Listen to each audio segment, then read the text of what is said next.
While there are no specific threats against the Capitol building or any other buildings in Harrisburg right now, you can guarantee there will be a huge police presence on Sunday. The shooting in this area is very unusual. Police are still on scene hours later processing evidence. It is just incredible what a storm can do in just a few seconds. The family who owns the barn tells me it felt like a freight train coming through town. The entire road has been blocked off by police with cement barriers on either side. Obviously, no shortages right now, but back then, none of us knew what the next few weeks, let alone a year, would hold. It's also critical to be aware of what you're touching, because if you're putting your phone to your face or adjusting your mask after touching common surfaces, say a desk in a classroom, that's called cross-contamination. Chief Enterline says it will probably take a few days for the woman's body to show up. Leaders of the Department of Health say they're still focused on getting those in phase 1A vaccinated.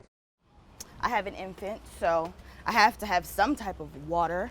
We can't even wash our hands. Kiesia Rory had to buy 2 gallons of water today, one of 17 tenants whose water was shut off Monday morning in Steelton. I pay my hard-earned money to stay here, and this is supposed to be my home, so I should be able to sit back and turn on my water if I want to. Rory paid her rent, and so did Megan Bruner down the street. This building alone is $1,900. It's because of their landlord, Rick Kaler, they're stuck in this situation. We're like the kids in the middle of a custody battle. Kaler owed more than $68,000 in unpaid water bills to the borough. In November 2018, he signed off on a payment agreement of $2,000 a month. This is a balance that's gone back for years now that he has not paid.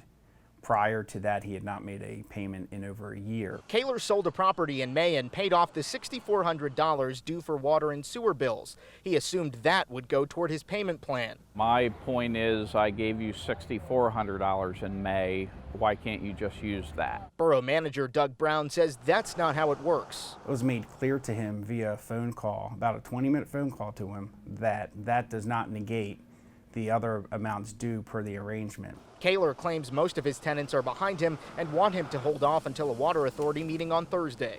Heaters all around, 6 feet apart outside on the first day of new restrictions meant to slow the spread of COVID-19. I understand, being safe and cautious, but I do feel for small businesses like this one that potentially could lose so much. Babe's Grill House owner David Daimler decided Thursday he was going to stay open for indoor dining. I was staying open to take care of my employees, to make sure they would have a Christmas. And to some people that wasn't important, to some it was. But for me it was very important because they take care of my family. Governor Wolf has warned there could be citations and fines if the new order isn't followed. This has been nothing but a headache. People coming at me from every side, violence, threats. The internet's crazy. But Friday night, a loyal customer and friend offered to pay for the salaries of 18 employees for 3 weeks so they could have a Merry Christmas, and Daimler didn't get in trouble. I'm very thankful for them because it has renewed my faith in life a little bit.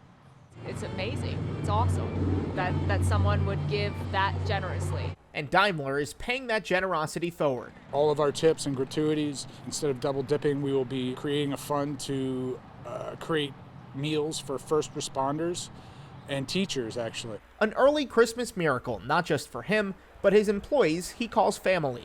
56-year-old Gerald Welch was elected last May to the Harrisburg School Board, officially sworn in January. Gerald stood up for the children in the city of Harrisburg, and he did it the way he knew best. He knew how to get your attention.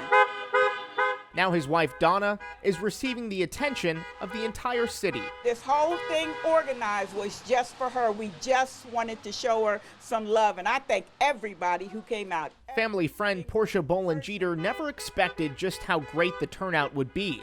More than 100 cars lining the street, from fellow school board members to friends, family, and even the ICU staff who cared for him at the hospital. I lost it. I'm a complete basket case. Box of Fruit Loops, Looney Tunes to the 10th power. The rain dampened the ground, but not anybody's spirits. Today, despite the weather and despite the rain, was sunshine for me. It begins the process of healing. Cards and balloons were collected along the way, showing love from a social distance, at times overwhelming. This is so beautiful. Just uplifted my spirits like, wow.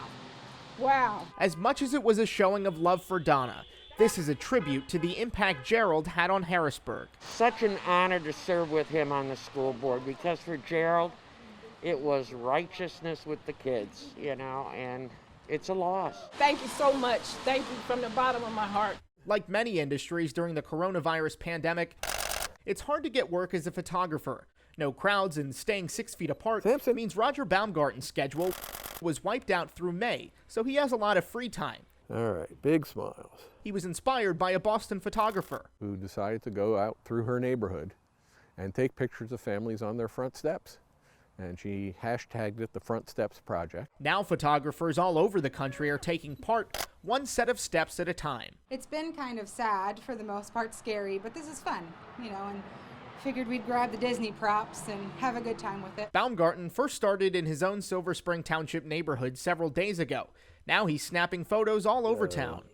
It's to lift their spirits, make them smile, relieve some of the boredom, and at the same time do some good. Using his photos to give back to the Salvation Army in Harrisburg. This week they prepared more meals in 3 days than they'd done all last week.